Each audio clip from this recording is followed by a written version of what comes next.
Өгөй атасы тарабынан зордукталган өспүрүм Таласта 13 жашар кыз кош бойлуу экени аныкталды. Аткезчилик менен алектенген жаран контрабандалык иштердин негизги уюштуруучуларынын бири кармалды. Көрүстөндү көзү тирүү кезинде ээлеп коюу демилгеси Аза кызматтарын көрсөтүү агенттигинин сунушу мыйзамдаштырылабы? Ишкерлерди санаага салган жаңы салык ченемдери, коомдук тамактануучу жайлардын тагдыры. Назарыңыздарда күн жүрүш маалымат программасынын кезектеги чыгарылышы. Саламатсыздарбы? Студияда Акылай Акыналиева. Бүгүн Бишкек шаарынын 1-май райондук сотунда Лимонти кайманаты менен белгилүү болгон Крим Төбөл Алмазбек Сулаймановдун өлүмү боюнча соттук отурум болуп өттү. Анда сот Талгат Шамиевди 10 жылга эркинен ажыратуу чечимин кабыл алды. Ошондой эле жабырлануучу тарапка 120 000 сом кенемте төлөп берүүгө милдеттендирилди. Эске салсак 2020 жылдын 28 мартында Нарында Крим Төбөл Алмаз Сулаймановду өлтүрүп кетишкен. Анын өлүмүнө шектүү катары Талгат Шамиев аттуу жаран кармалган. Ал Нарын облустук ички иштер башкы башкармалыгынын имаратына киши өлтүрүп алдым деп өзү келген. Журналист Семетей Талас уулу УКМК кылмыш жаза кодексинин экстремисттик материалдарды таратуу деген беренесинин негизинде козгогон кылмыш иши алкагында суракка чакырылганын мекеменин басма сөз кызматы кабарлады. Маалыматка караганда учурда тиешелүү иликтөө иштери жүрүп жатат. Семетей Талас уулу бүгүн атайын кызматта 2 сааттай суракта болду. Сурактан чыккандан кийин ал чоң иликтөө жүрүп жаткан иш боюнча күбө катары чакырылганын айтты. Жок, ал жөнүндө саясат жөнүндө эч кандай айтылган жок. Мисалы, эмне үчүн мындай бийликке каршы постторду жасасыз, же болбосо бир сындайсыз деген жок, таптакыр башка экен. Ошол боюнча күбө катары чакырышты. Анан мен күбө катары өзүмдүн эмемди көрсөтмөмдү берип чыктым. Мындай сурак берип чыктым. Кызмат адамдарына пара берүү беренеси боюнча Баткен облусунун аймагында аткезчилик менен алектенген Кыргызстандын жараны кармалды. Бул тууралуу атайын кызмат кабарлады. Аткезчиликке шектелген жаран Кыргыз-Тажик чегарасы аркылуу контрабандалык жүктөрдү ай сайын тоскоолдуксуз алып өтүү үчүн УКМКнын кызматкерине 50 000 сом өлчөмүндө пара берип жаткан учурда кармалган. Учурда тергөө жүрүп жатат. Бишкек шаарынын жана Чүй облусунун аймагында алкоголдук продукцияларга акциздик маркаларды көп санда мыйзамсыз даярдоо уюштурулгандыгы аныкталды. Башкы прокуратура маалымдагандай, тинтүү учурунда 469 даана маркалуу коддору сапаты күмөн жараткан 8 000 алкоголдук продукциянын акциздик маркалары, ошондой эле аларды бузууга жана өзгөртүүгө арналган каражаттар алынган. Бул факты боюнча башкы прокуратура Альфа Телеком жана мамлекеттик салык кызматынын кызмат адамдарына карата коррупция беренеси боюнча кылмыш ишин козгоду. Бир жаран кармалып, убактылуу кармоочу жайга камалды. Башкы прокуратура Өзгөн районунда электр тармактары ишканасынын кызматкери пара алууга шексен алып кармалганын кабарлады. Маалыматка караганда Өзгөн районунун Карадыйкан айылынын тургуну райондун прокуратурасына арыз менен кайрылган. Ал РЭС кызматкерлери электр энергиясын пайдалануу эрежесин бузганы үчүн негизсиз акт түзүп, укук бузуу боюнча жазадан бошотуу үчүн пара талап кылып жатканын билдирген. Жүргүзүлгөн ыкчам тергөө аракеттеринин жыйынтыгында райондук электр тармактары ишканасынын кызматкери арыз ээсинен акча алып жаткан жеринен кармалган. Бул факты боюнча опузалап пара алуу беренеси менен кылмыш иши козголду. Таластын Манас районунда 13 жаштагы кыз кош бойлуу экени аныкталды. Бул тууралуу облустук ооруканадан маалымдашты. Ага ылайык кош бойлуу кыз бейтапканага 16 февралда жаткырылган. Текшерүү учурунда анын 27 апталык боюнда бар экени аныкталган. Мындан сырткары бейтап кичине кезинен эле талманын оор түрүнө чалдыкканы белгилүү болгон. Өспүрүм ден соолугуна байланыштуу ичиндеги баланы убагына жетип төрөй албай турганы, баланын баш сөөгү өспөй калганы аныкталды. Боюнан операция жолу менен алдырары белгилүү болду. Облустук милиция аталган факты боюнча бейтаптын апасы 8 февралда арыз жазганын билдирди. Шектүү катары 45 жаштагы өгөй атасы кармалып, зордуктоо беренеси менен кылмыш иши козголду.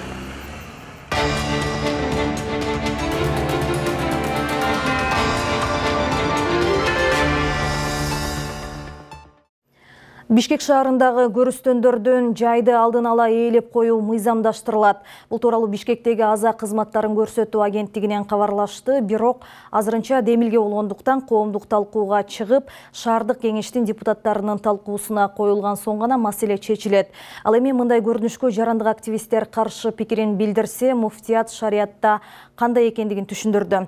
Деги эле көрүстөндү алдын ала ээлеп коюуга болобу? Темага Шекер Сатыбалдиева токтолот.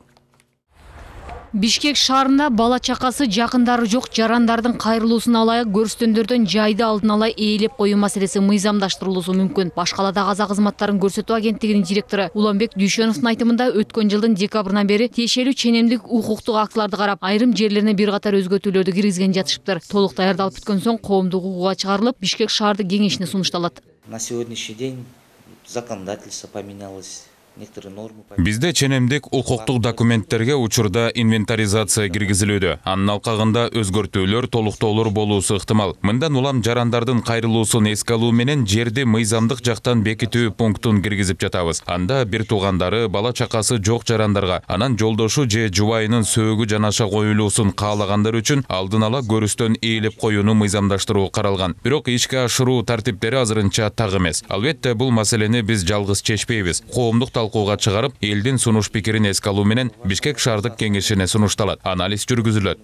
Албетте, бул маселе боюнча азыр бир жактуу пикир айтууга эртелик кылат. Көрүстөндө адам тирүүсүндө брондоп коюу ишке ашабы жокпу шаардык кеңештин чечиминен кийин белгилүү болот. Мындай тажрыйба биздин жашоодо буга чейин ачыкка көп чыкпаса да, белгилүү адамдар арасында эртелик көрүстөндөн жай алып коюу иштери болуп келгендиги ырас. Айрыкча аялы күйөөсүнүн жанына коюлушун каалап, балдарына керез калтырып, же алдын ала өзү тиешелүү тармактарга кайрылып маселени чечип койгон мисалдар бар. Тирүүлүктүн жашоосу улана берет. Бирок баары бир күнү бул дүйнө менен кош айтышарыбыз белгилүү болгондуктан эртеле атасынын же энесинин мүрзөсүнө жанаша сөөгү коюлуусун ниет кылгандар үчүн ислам дининде күнөө эмес дешет мусулмандар дин башкармалынын өкүлдөрү. Албетте, ислам принциптерине таянып жашап, өзүнүн каза болуусуна ишенген жакшы, бирок бир маселе бар. Адам качан, кандай шартта каза болорун Кудайдан башка эч ким билбестиги.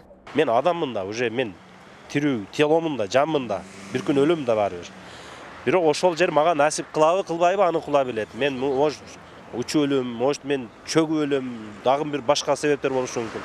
Ошон үчүн эми жакшы ниет кылып ушундай кылган болсо, анын эч кандай зыяны жок. Эгер ал жерге акча төлөйсүз анда десе деле, акчага сатып алса деле, анын зыяны жок. Бирок бир нерсе, бул адам качан, каерде, кандай себептер менен бул үйдөнөн өтүп коштошушуну Аллахтан башка эч ким билбейт да. Ошон үчүн Аллахка өзүнү тапшырып эле тоокел кылып жашаган жакшыраак болот. Дин өкүлдөрүнүн айтымында ниет кылуу жакшы, бирок милдеттүү түрдө күйөөсү менен аялынын сөөгү жанаша коюлуусу керек деген талап жок. Ал эми мүрзөнү сатып алабы, коррупциялашып кетеби, аны тийиштүү тармактар тартибине жараша көзөмөлдөшү керек. Жарандык активист Аманбол Бабакулов мындай демилге караманча каршы. Себеби кайсы жерде өлсөк, ошол жерде жаныбыз калат деген түшүнүк бар. Ошондуктан кай жерден жер буйруса, ошол жерге маркумдун сөөгү коюлууга тийиш.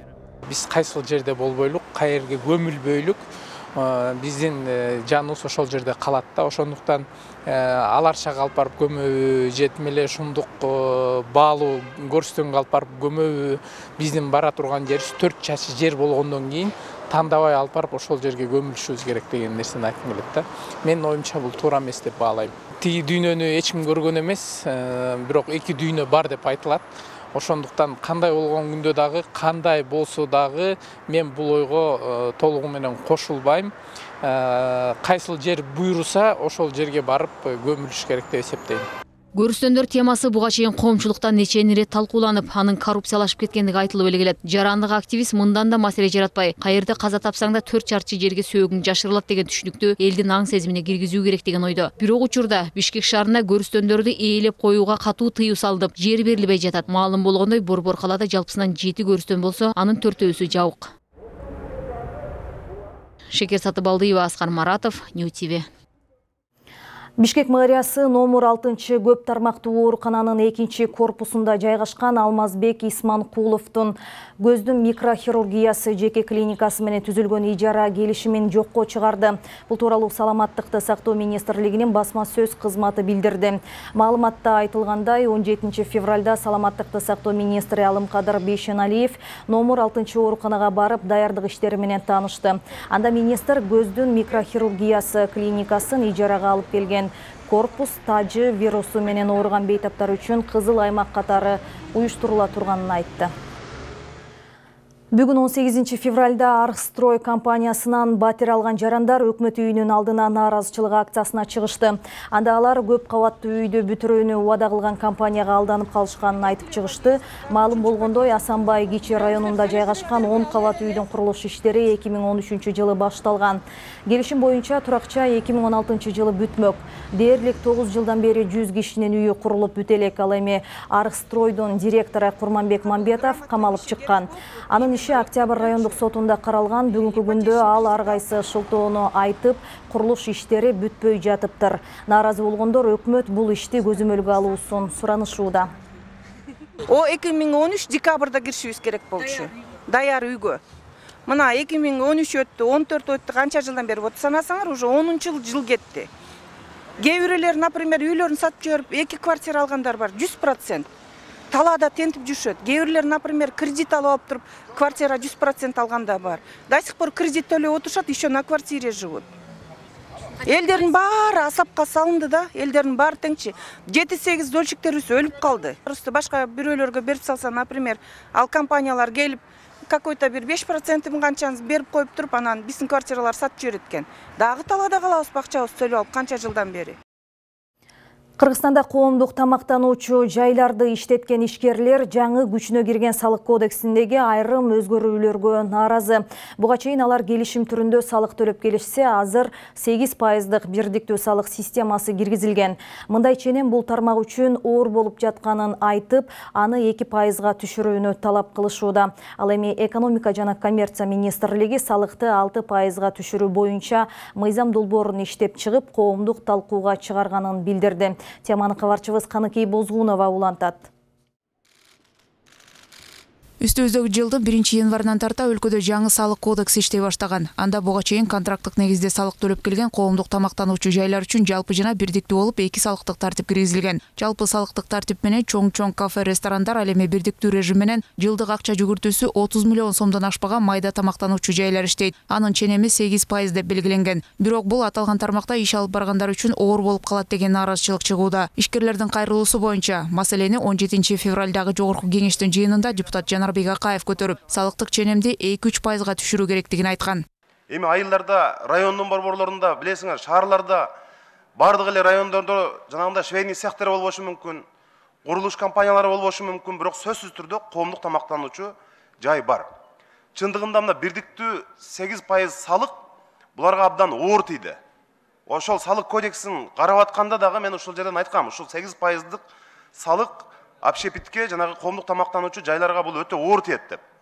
Анткени Кыргызстанда бүт ошондо кесипкөй адистердин бардыгы, жана биздин ашпозчулар, тейлөө тармагында иштегендердин бардыгы кайрадан ошо Орусияга кетип, ошолордон айлык алып, башка мамлекеттин экономикасына салым кошкону турушат. Коомдук тамактануучу жайлар тейлөөгө же өндүрүш тармагына дагы кирбейт. Ошондуктан алар келишимдик негизде салык төлөп келген. Ал жылдык кирешесинен орточо алганда 2%га жетпегенин түзчү. Азыркы кымбатчылык заманда бардык чыгымдардан сырткары накталай кирешеси 8% гана түзүп калыптыр. Ошондуктан ишкерлер болгон кирешебизди салыкка төлөп отуруп калабызбы деген нааразычылыгын айтып, бизнес ассоциацияларга кайрылышкан. Азыр санап келгенде пандемияда азык-түлүк продукттардын баары, эттин баасы, майдын баасы көбөйдү, бирок тамакты көтөрө албайт. Эл келбей коет кафеге. Мисалы, ошол эле кайсы бир 150 сом турган лагман эртеңги 300 сом болсо эч ким келбейт. Бирок баалардын баары ошончо көтөрүлдү. Аларды ошо санап келгенде азыркы учурдагы ошол накталай түшкөн кирешеси орто эсеп менен 8% түзөт экен. Ошондо 2%ын төлөсөк дейт, 25%. Анда бизге оптималдуу, биз иштей беребиз, анда ошентип эле жалдай беребиз, жалдап өзүбүз баягы ишти алектене беребиз дейт. 8% болгондо өзгөчө региондордо анда толук болгон калган кирешесин прибыль толугу менен төлөш керек болуп калат. Анда деген жабылганга туура келет деп ошентип нааразы болуп атат. Учурда Кыргызстанда 15 миңдей тамактануу жайлары болсо, аларда болжол менен 300 миңден тегерегинде адам эмгектенет. Эгер азыркы салык системасынын кесепетинен алардын көбү ишин токтотууга аргасыз болсо, өлкөдө жумушсуздуктун дагы күч алуу ыктымалдыгы бар. Бул жаңы салык кодексинин чийки иштелгендигинин жана коомчулукка кеңири түшүндүрүлүп талкуу болбогондугунан дейт бизнес өкүлдөрү.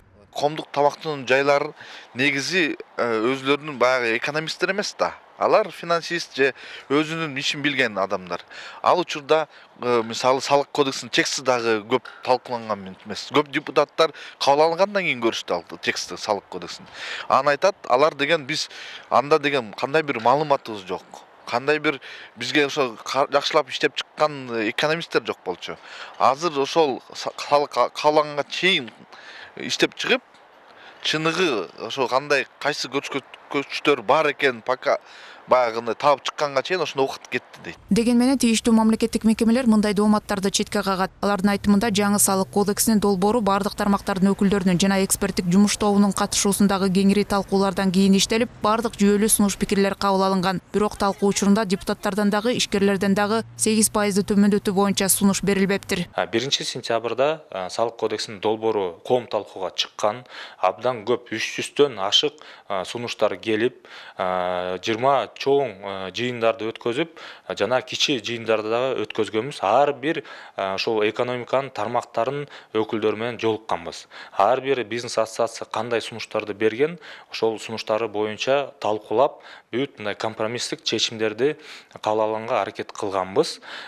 Жана ошол жогорку кеңеште дагы талкууда депутаттар кандай бир сунуштарды берсе, ошол сунуштарды дагы карап чыгып, салык кодексинин долбоору иштелип чыккан да. Салык кодекси жогорку кеңештин талкуусунан өтүп, президенттин кол коюусуна жиберилгенде гана коомдук тамактануу тармагындагы ишкерлер салыктын ченемин 5%га түшүрүүнү айтып чыгышкан. Ал учурда документти өзгөртүүгө өтө кеч болуп калган дейт адистер. Эми азыр президент Садыр Жапаровдун орто жана чакан ишкерлерди жана жер салыгынан бошотуу жөнүндөгү жарлыктарын аткаруунун алкагында атайын мыйзам долбоору даярдалып, салыкты 8-ден 6%га түшүрүү каралып жатыптыр. Документ 19-январда коомдук талкууга чыккан. Буюрса, эмики жумада биз ушу чоң жолугушту өткөзөлү деп атабыз. Алар өздөрүнүн эсептерин айтып беришет. Биз өзүбүздүн эсептерибизди айтып, анан ошол канча пайыз болуш керек деп, ошол ары ошол салык кодекске өзгөртүү боюнча мыйзам долбоорун биз ошол кандай салык пайызды белгилеп, анан жана министр кабинетине киргизебиз. Андан ары жогорку кеңешке дагы кирет. Жогорку кеңеште дагы албетте биздин депутаттардын дагы укугу бар, өзүнүн сунуштарын берип, эсептерин берип дагы ошол өзгөрткөнгө мүмкүнчүлүгү болот. Буга чейин 5%га төмөндөтүүнү суранган ишкерлер учурда кайра 2%га түшүрүүнү талап кылышууда. Коомдук тамактануу жайларынын салык ченеминин тагдыры эми алдыдагы талкуулардын жыйынтыгы менен аныкталмакчы. Каныкей Бозгунова, Улукбек Сулайманов, New TV. Кыргызстандын Орусиядагы элчилиги бул өлкөнүн тышкы иштер министрлигине 17 февралда нота жөнөтүп, жаңы миграциялык эрежелер алкагында текшерүүдөн өтүүдө Евразия экономикалык биримдигине мүчө мамлекеттердин жарандары үчүн өзүнчө коридор ачып берүү өтүнүчү менен кайрылды. Бул тууралуу Кыргызстандын тышкы иштер министрлиги билдирди. Мындай коридорлорду медициналык текшерүүдөн, дактилоскопиялык каттоодон өткөрүүчү мекемелерди ачууга көмөктөшүү өтүнүчү айтылды. 2021 жылдын 29 декабрында Орусияда жаңы миграциялык эрежелер иштей баштаган. Ага ылайык чет элдиктер, анын ичинде Кыргызстандын жарандары жугуштуу оорусу бар жогуна текшерилип, бармак издерин тапшырып, сүрөткө түшүп, каттоого турушу зарыл.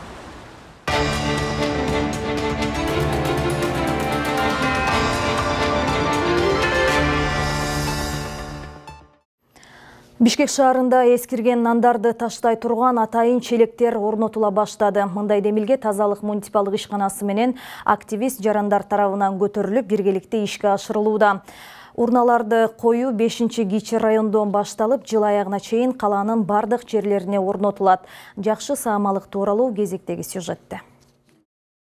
Кыргыз эли илгертен нанды ыйык санап, анын күкүмүн дагы ысырап кылган эмес. Бирок соңку учурларда таштандылардын тегерегинде тамак аш калдыктарын көп учуратуудабыз. Эми бул маселени чечүү максатында нан үчүн гана деген жазуусу бар. Сары түстөгү урналар жакын арада Бишкектин бардык аймактарында коюла турган болууда. Долбоорду жаш активисттер менен тазалык муниципалдык ишканасы демилгелеп, шаарды жагымсыз көрүнүштөрдөн арылтуу максатында бул ишти биргеликте колго алышкан.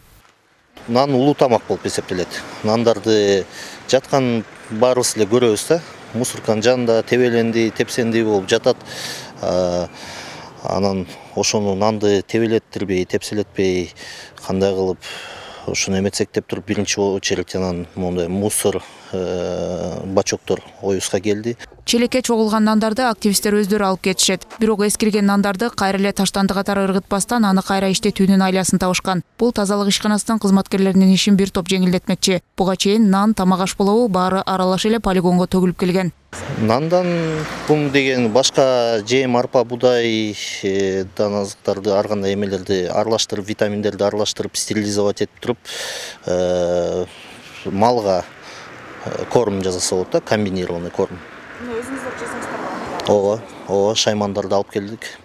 Учурда Борбор калаада жалпы 1535 таштанды таштоочу аянтча бар. Андагы контейнерлердин саны 7290. Ал эми нан калдыктары үчүн мындай челектер жыл аягына чейин 1500 жерге орнотулат. Ар бирине 2500 сомдой каражат керектелет. Аны демилгечи активисттер мойнуна алган. Бирок муниципалитет урналардын санын дагы көбөйтүүнү пландоодо. Азырынча микрорайондорго коюлду уже. Бул бир жылдын ичинде 1500 урна коюлган атат план боюнча. Баштаганыбыз теги Октябрьский районунун микрорайондорго уже коюлду. Күндө сайын коюлуп атат, аракет кылып атабыз. Бул жылдын ичинде план боюнча ошо айткандай эле 1500, бирок аракет кылабыз санын көбөйткөнгө. Коюлуп баштагандан кийин уже бизге деген эме чыгат да, пландарчы. Дополнительный информациялар келип баштайт. Аларды кошмо балким санын өзгөрөт. Мындан 2-3 жыл мурда Бишкекте жарандык активисттердин демилгеси менен желим бөтөлкө сала турган атайын урналар коюла баштаган. Келечекте таштандыды өз-өзүнчө иргеп сала турган контейнерлерди орнотуу пландалууда. Бирок ага элдин дагы аң сезими даяр болууга тийиш. Себеби жакында эле нан үчүн коюлган челектердин 2-3-ü уурдалып кеткени айтылды. Каныке Бозгунова, Меримбек Жусупбек уулу, New TV. Түркиянын куралдуу күчтөрү менен Ички иштер министрлиги Кыргызстанга аскердик техникалык каражат жөнөттү. Аскердик финансылык кызматташуу боюнча келишимдин алкагында түрк куралдуу күчтөрү Кыргыз армиясына отокар автобустарын жана тетиктерин, соккудан коргоочу комплекттерди, курал жарак, октары, болот жилеттерди, байланыш жана электр оптикалык материалдарды тапшырды. Ал эми Түркиянын Ички иштер министрлиги Land Rover унааларын, анын ичинде запастык моторлорду, кышкы бут кийимдерди жана баштыктарды берди. Аскердик техникаларды тапшыруу аземи Улуттук гвардиянын командачылыгында Түркиянын Бишкектеги элчиси Ахмет Садык Doğan менен Кыргызстандын коргоо министринин биринчи орун басары Таалайбек Усубалиевдин катышуусунда өттү. Мына ушундай жаңылыктар менен бүгүнкү чыгарылышты жыйынтыктайбыз. Алдыдагы эс алуу күнүңүздөр көңүлдүү улансын, саламатта туруңуздар.